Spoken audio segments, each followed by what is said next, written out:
सांगली जिल्ह्यातील खानापूर तालुक्यातील विटा पोलीस ठाणे हद्दीत विटा कुंडल रोडवर भीषण दुचाकी मोटरसायकलचा अपघात झाला।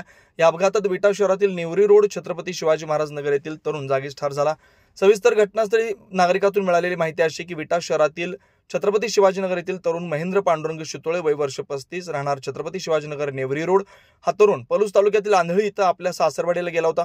सकाळी तो सासरवाडीहून विट्याकडे येत असताना विटा कुंडल खंबाळेजवळील रोडवरील चक्रधारी सोसायटीजवळ दुचाकीवरून हा तरुण आल्यानंतर त्याची दुचाकी मोटरसायकल स्लिप झाल्यानं व पुढील रस्त्याच्या कडेला असणाऱ्या धडकल्यानं यामध्येच मोटरसायकलवरील तरुण महेंद्र पांडुरंग शितोळे जागीच ठार झाल्याची माहिती घटनास्थळी असलेल्या नागरिकांनी दिली। तसेच घटनास्थळी नागरिकांच्यातून वेगवेगळ्या चर्चेला चांगलं उधाण आलं होतं। कोणी म्हणे गाडीचा टायर पंक्चर झाला होता, तर कोणी म्हणे पुढील डंपरला वाचवण्याचा किंवा साईडने जाताना गाडी स्लिप झाली व गाडीवरून पडून त्याचा गंभीर इजा झाल्यानं तरुण महेंद्र शितोळे ठार झाल्याची माहिती मिळाली। या अपघातानंतर कामानिमित्त कुंडलकडे विटानगरीचे माजी नगराध्यक्ष युवा नेते वैभवदादा पाटील जात असताना त्यांच्या निदर्शनास हा अपघात आला। त्यांनी तातडीने सगळी माहिती घेत सदर शितोळे कुटुंबांना या संदर्भात माहिती दिली। शितोळे कुटुंबांनी घटनास्थळी तातडीने धाव घेतली। वैभवदादांनी शितोळे कुटुंबांना आधार देत तातडीची मदतीचे चक्र फिरवले।